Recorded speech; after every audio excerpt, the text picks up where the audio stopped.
We're only 14 games into the 2023-24 season, and it's already been a very interesting one for the Chicago Bulls. On today's episode, we're going to talk about why the front office really has to own and realize that this is the situation that they've created through either their moves or lack thereof. We're also going to ask, can the Chicago Bulls beat the Heat on back-to-back nights, and dive a little bit into the mailbag. We're going to get into all that and more right after this. You are now tuned in to Chicago Bulls Central, your number one place for all Chicago Bulls news and content.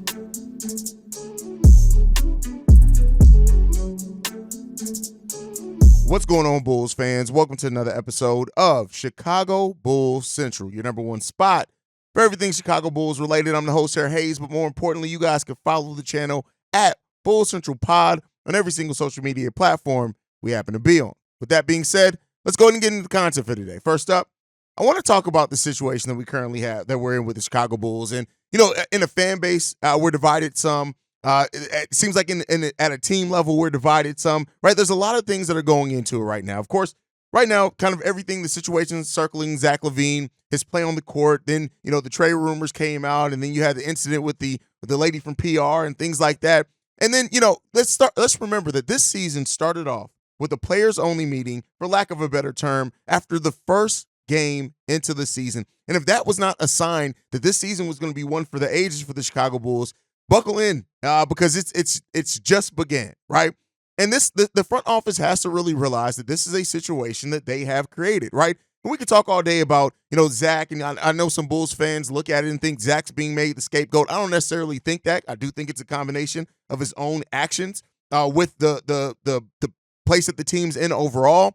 But I don't think anybody's blaming the way that this season's gone strictly on Zach LaVine, because it's not. And anybody who is, if you are trying to just blame where the Chicago Bulls currently sit at, I think you're placing the blame in the wrong place. The blame, and listen, I'm going to say this. You guys know I had my whole rant. I don't like ownership. I don't like what they do. I don't like the fact that we don't have an ownership group that's committed to just doing whatever it takes to win.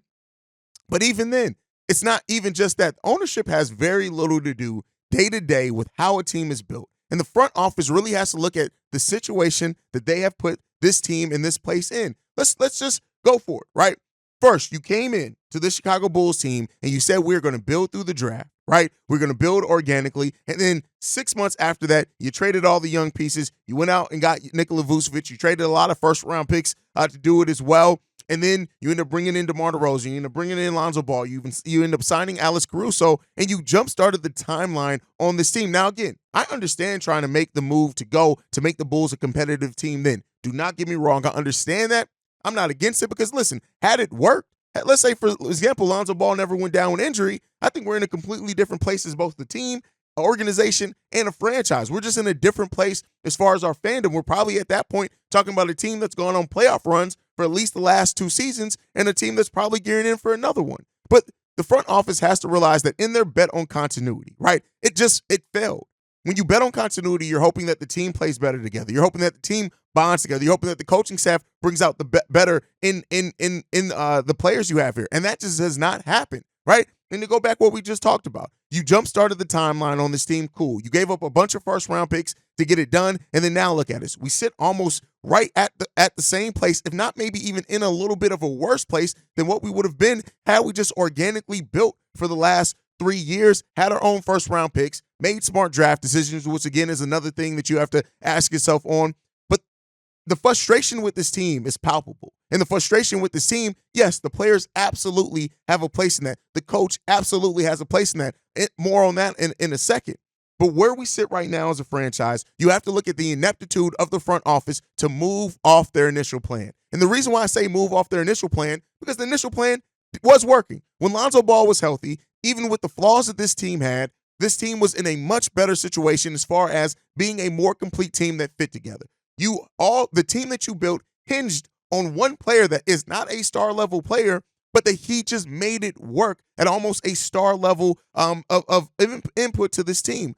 Lonzo Ball was so important to just making the minutia of this team work. And when he went down, we have not yet rebounded well from it. Now, one could say as well, at that point, once Lonzo went down, unless you were going to make a huge move to bring in the very few point guards that can make it in. As many Bulls fans to say that, oh, it's a true point guard. It's not. We didn't even use Lonzo Ball in the half court as a true point guard, but the communication that Lonzo brought on defense, the basketball IQ that he had that helped the basketball IQ of the other players around, and just overall, Lonzo Ball's ability to be what he was defensively just made this team so much of a more dangerous team. Now, that has not worked since then. We've not been able to replace that because that's a hard thing to replace if you're not also going to be spending money. The front office, like I said, they have to realize that this is a situation and a storm that they have created by both their moves and lack thereof. Once this team went down and you saw, hey, I'm not going to say initially last offseason you just should have traded everybody, but listen, by the trade deadline last season, you saw that this team wasn't going to work. And yes, Pat Bev came in. We went 14-9 over that time period. I get it. That's a solid win percentage. But listen, again, if you needed that, if a buyout candidate needed to bring culture to your team, it should already tell you where your team currently is. The inability to move off this core. And again, I'm not saying that I'm not the one that's saying let's go all rebuild, but you didn't make the correct moves when you needed to, and now tensions are high. Players are frustrated. Zach LaVine has recently talked about how frustrated he is by losing. And am I saying he's handling it 100% the right way? No, I'm not saying that at all by any stretch of the imagination. But the front office created this situation and scenario by not being willing to take risk, right? And I understand it to a degree. You took risk. You spent first-round draft capital. You did all that to build this version of the team. You didn't want to spend any more draft capital, and I don't mind that. I understand that. Hold on to your draft picks if you can. But at the end of the day, we all knew, we saw that we were going to hit a wall at some point in time. And even in me and my optimism coming into the season, what did I say? I think this team can get about 45 wins. That's not a huge amount more than what we did. What was that? 5 games more than what we won last season. Where this team is right now is a combination of coaching, which absolutely Billy Donovan and his coaching mistakes, not developing like you said you brought him in for, us not developing players overall, the fact that we aren't winning because this team just doesn't really fit well together, and we've had size issues the whole time. And you got to have a front office when you are in a place of trying to claw your way up and be a team that can win basketball games consistently. You have to have a front office that is willing to make risk. They made some initial risk coming into this, right? They made some initial ones. But then since then, they've played it extremely safe, and almost now that guarding everything, that holding everything so tightly has now caused it to completely implode. So this front office, and like I've said before, ideally, would I like Zach LaVine to be traded? No, I would love you to find a way to make it work for a player that really developed a lot here, right? But the one thing that the Zach LaVine trade is going to bring, it's going to force the front office to make changes. And for that, I mean, I say it's more of the same of what we've seen before. The only reason we moved off John Paxson and Gar Forman is because John Paxson went to ownership and basically said, hey, I don't know what I'm doing here anymore, right? That's crazy. And so now a roster that has been stagnant, we now sit in a place where it took Zach LaVine to be tired of it, as rumored, and ask for a trade for it to get to this point. And so, all the other things that are going around the team, I've had my thoughts on that. We got videos out on that. But right now, the place that this franchise is in as being a losing team is because the front office created this situation. They created it. And no front office is perfect. Every front office makes mistakes. Every front office has a pick that they don't hit on. So I'm not saying that all those things, but listen, we're talking about we got 68 games left. We are 14 games into an 82-game season, and we have already hit a place where this team has just seemed like it's bottomed out. That is a result of the front office. And so we got into this because of them. If we're going to get out of it, it's going to be because of them or because they end up getting fired, which I don't think is going to happen at all. AK is going to be around for a while, but they got to figure out a way out of this. And they have to first realize what got us here. And what got us here is the lack of action. So now you have to make action, and that action is being forced upon you because somebody wants out. Sucks that we're here. Sucks that this is what it takes to get to this place, but it is what it is. And let's see how the front office now reacts to being in a place where they're going to have to be forced to make change. With that said, we got a game tonight against the Maimi Heat. The Chicago Bulls playing against the Maimi Heat at home. We went down in that last game early, 22-1. Ended up coming back, showing some fight, showing some grit, showing some determination. Alex Caruso continues to be the heart of that Chicago Bulls team. DeMar DeRozan had one of his better games as well during the season. Not the best, but one of the better games, right? Zach LaVine did a lot of things other than scoring in that game as well. When you look at the rebound total, the assist total, he was doing other things. Now, I know some of the more pessimistic Bulls fans are going to say he's doing that because he didn't want to shoot. Whatever happens with that, it worked, right? So the Bulls now come into a situation against the Miami Heat where they now have played this opponent once. The Miami Heat are probably going to be looking for their revenge, and they're facing a coach in Eric Spoelstra that I trust that he's going to adjust to what he saw in that first game that worked for the Chicago Bulls. So this is a game where I would say this. We do need Zach LaVine to be aggressive. As long as Zach LaVine is still on this team and playing, we are going to need Zach LaVine to be more aggressive because when Zach LaVine goes and gets going scoring-wise, it's very few ways that you can stop him, but it also opens up the game for so many other players. We're going to need our role players to step up too. Whoever starts at the 4 position, and Kobe White at the 1, we need better production from those players. We have to have it because if we don't have it, we're going to wind up right back in the same scenario where we're fighting from being down. This team needs to stop allowing themselves to get into these big holes early on and these deficits that they have to fight so hard and claw their way back from. One thing in the starting lineup last, every player scored in double digits. Shout out to them on that one. Can we do that more effectively and more efficiently? And can we do it earlier on so that our bench doesn't have to come in and save our asses once again, right? That's what it is. This team has to find a way to consistently give the effort on both sides of the ball. The Chicago Bulls are the number 8th ranked defense in the league right now. And you've seen how bad we've looked defensively at times. And when you look at some of the clutch statistics, it's crazy. The Bulls have been in the most clutch situations in the league so far, and they actually have a positive point differential in that time. But our point differential in the first half of games is so abysmal that it literally puts us at that deficit. The way that the Bulls play in crunch time, if they could find a way to even give 60% of that throughout the whole game, we're talking about a team that would have a winning record on this season so far. And so, will it happen? It's easier to say that it would happen. Right now, the Chicago Bulls have played 41 clutch minutes, the most in the NBA, and we have a positive plus-minus of plus 19.1 in those minutes. And we're 3-5 in those games because we get out to the huge deficits early, and that's what the Chicago Bulls have to look to fix. In the first quarter, we have a net rating of negative 16.3. That's how much of a hole we get ourselves in to start games. The Bulls have to eliminate that. They have to try to come in and do this better if they want to start winning games. The question is that even what they're trying to do? That's the biggest question there. So, we'll see. Again, I know that the Bulls are capable of beating anyone. They're also capable of losing to just anyone as well. So we got to see how this Bulls team is going to come in. I hope that we see better effort. I hope that we see better energy. Hopefully Nikola Vucevic can get going a little bit earlier on. We can go to him a little bit more. Bam is always going to be a tough matchup for him as well. And we're probably going to need DeMar DeRozan's heroics as well. We're going to have to need, if we can get DeMar and Zach both going, it makes Eric Spoelstra think about which one he's going to put Jimmy Butler on. And then that can free up the other one to do some things later on in the game. So let's see if the Chicago Bulls can come in here with a better game plan, better heart, better determination to go through a whole 4 quarters of basketball. And if they do that, we'll see if they can get the back-to-back wins against the Miami Heat. I think it will be their first time winning back-to-back games. The first winning stretch in the season, if I'm not mistaken. I could be wrong on that one, though. But let's hope that the Bulls can come in here, get some victories, and tough it out. Yeah, the Bulls have not had back-to-back victories at all this season. So let's see if we can do it for the first time so far. Now, with that said, you guys have been going off in the mailbag, and it's understandable considering all the drama around the Chicago Bulls. So we're going to dive a little bit into the mailbag today. This one's from Kelder. Chemistry question for you today. I know you watched it. I didn't watch the Bulls last night. I was kind of out until this whole LaVine thing's resolved. Because what do you think happens to a team's chemistry when a guy like LaVine, who won't take, I'm gonna be very biased here. He doesn't take responsibility for his own stuff. He thinks he's doing his job. Doesn't matter. Doesn't want to take coaching already. And this is before this year he did that. Now, once he gets his money, he wants out.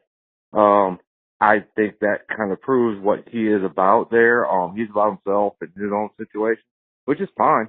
It's fine, but don't say, I just want to get a win for my team.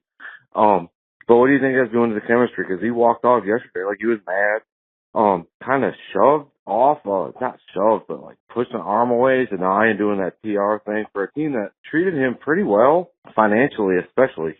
What do you think that's going to do? I would sit the guy just because, I don't like him. I never did like him, but I would just sit him.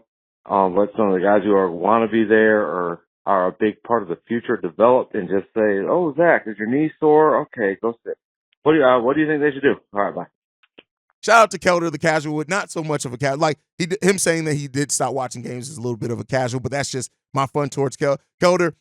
Is Zach LaVine causing chemistry issues? I would say the Zach LaVine situation is causing chemistry issues. I'm not as plugged in with the locker room to know what Zach LaVine is doing in practice, if this attitude kind of that we see sometimes in games is something that's happening in practice, things like that. But I do think that the situation surrounding Zach, all the talk, all the minutia around it, all the uncertainty of what the future is going to be, all the uncertainty of where the team may go, I do think that that is absolutely causing chemistry issues, and we've seen that over the history of the NBA. Now, Zach LaVine's attitude, my personal take, not reporting, but my personal take is it could be better, right? It could absolutely be better. You can absolutely see Zach LaVine, in my opinion, kind of checking out at times on his team. And, especially for somebody says, I'm here, as long as I'm here to get wins. I don't feel like the actions have backed those words. That's my personal opinion. But at the end of the day, I do think that there are some chemistry issues with this team on top of some of the things we've already heard coming into this season, right? You came into the season with players saying that we didn't feel like a team. So now with this, of course, it's going to make it even worse. And I don't think the Zach LaVine situation is helping the chemistry. Do I think, kind of like when we had Daniel Greenberg on, he said that the Bulls would be out playing playoff team without Zach LaVine on the team because of his attitude? I'm not necessarily saying that, but I am saying that a change to what's happening here could definitely help the chemistry around the team. It could definitely help the mood around the team. And so, let's hope that it ends up being the case for whatever it is. But like I said, we can literally go to December 15th at the earliest. And keep in mind, some of the rookies can't be traded until January. So we can have 2 more months of this situation. And at that point, you have to ask yourself, is there enough time left if there is chemistry issues to fix and save your season? That's a big question in that as well. But all right, let's get into the next voicemail. This one's from Ed. Hey, what's up, man? This is Ed. What up, man? Hey, for your next video, man, I gotta give you my comments, all right, for what this freaking team is doing, all right? Please, man, if you have the chance to listen to this voicemail, I just want to say something real quick, all right?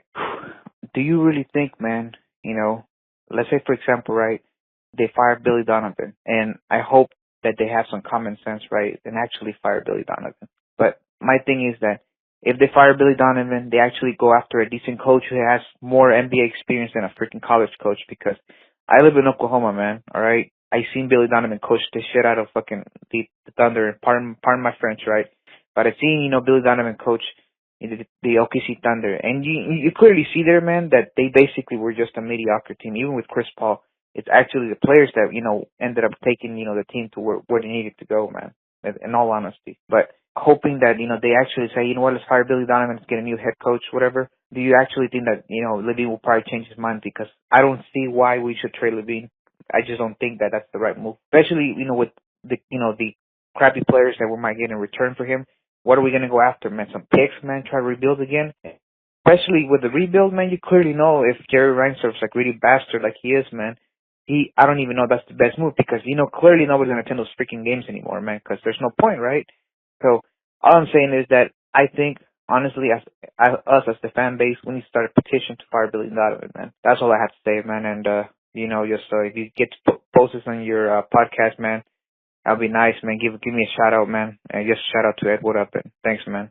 Will LaVine stay if Billy Donovan is fired? Listen, first of all, they're not firing Billy Donovan. Like, I wish I can sit up here and tell everybody what they want to hear and that the Bulls would be interested in firing Billy Donovan. But again, that contract extension that is not kicked in yet, that you would still have to pay him over the course of that time. And the Chicago Bulls have paid coaches to go away. We just stopped paying Jim Boylan last season, if I'm not mistaken. We paid Fred Hoiberg 2 years after he left. So I'm not saying that it will necessarily limit them, but if he has a 4-5-year extension, I don't see them firing him quite yet, and especially not at this point in the midseason. I don't see that happening. So it's a solid question, and maybe the answer to that is yes, but it's realistically probably not going to happen.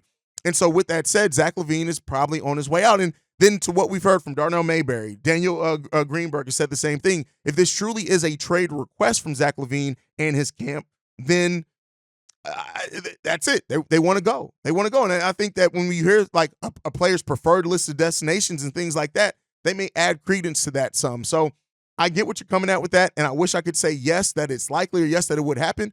I'm not saying necessarily no, but in a perfect world, if we did fire Billy Donovan, would Zach stay? But everything points to, and in the reality of it, that's probably not happening, brother. But all right, let's get into this next voicemail. This one's from Alvin. Hey, Haize, Alvin here. I just want to say I have no idea what's going on with the Bulls right now. And, I do want to blame the front office for keeping Billy Donovan. But I think that's the only thing I want to put the blame on them for, because in my opinion, they can only do so much because Jerry and Michael, doesn't really give them free reign to do whatever that they really need and want to do. It's like they put a straitjacket on them, but they want them to move around in the straitjacket like it's possible. And another thing, I don't know if you remember this, but I believe it was in 2016. I believe it was a game or two after the Bulls went into quadruple overtime with Detroit, and I believe Butler had said something in the media that I guess the team didn't like, and the next couple games, you've seen the players kind of like distance themselves away from Butler every play that you see. That's why I'm seeing right now with Zach LaVine. I mean, I don't know what's going on. It's like the team isn't functional. I know mostly is, some of it is like the coach. It's like they don't believe the coach's work ethic anymore, and I don't blame them. But another thing is, like, I guess they don't want to play Zach LaVine anymore, because it's almost like every time something happens, and, like, if Zach LaVine says something, everyone else is like, yeah, whatever. You point the blame at us, but you doing something probably worse than we do, but you want to act like you're the victim. I'll let me know what you think about this. Go Red, go Bulls, see Red, and you have a good day. Are the players distancing themselves from Zach LaVine? That is actually a great question. And I'll say this. I think it's telling that Zach was the only one that left the court after a win, and that no player really, to my knowledge, even talked about it afterwards. The Bulls were on a 3-game losing stretch. And, it's not like anybody was celebrating with Zach on the sideline or even stopped him or whatever. So I don't know that. I'm not, like I said, I'm not in those practices, and I really try not to speculate on things that I either personally haven't heard from a source that I trust or that I've seen myself. But I will say this, that I do think, per the first voicemail, that the Zach LaVine situation is causing chemistry issues. Again, the situation, not necessarily saying Zach himself, because I don't know that, but the situation I do think is causing that, and some players may be distancing themselves mentally and emotionally from it so that they can focus on their craft and focus on playing basketball. That may be what we're seeing. And so I think until there's a resolution to the situation, we're always going to have a little bit of this. And, we'll end up seeing, we'll get more details about it, of course, after Zach is finally traded. That's when you start hearing things. It may not be to this offseason, but we will start hearing things at that point in time. And then maybe that's when we start finding out exactly kind of what's been going on behind the scenes with the Chicago Bulls. But thank you guys so much for tuning in to another episode. Make sure you guys are following the show at Bulls Central Pod. You can send us any feedback, questions, comments, concerns, bullcentralpod@gmail.com. Lastly, if you want to leave a text message and our voicemail for the mailbag, the number to do so, 773-270-2799. We are the number one spot for everything Chicago Bulls related, thanks to you guys. And like I like to end every episode on, go Bulls. Love you guys. See Red if you can, y'all. Peace. This has been a presentation of the Break Media.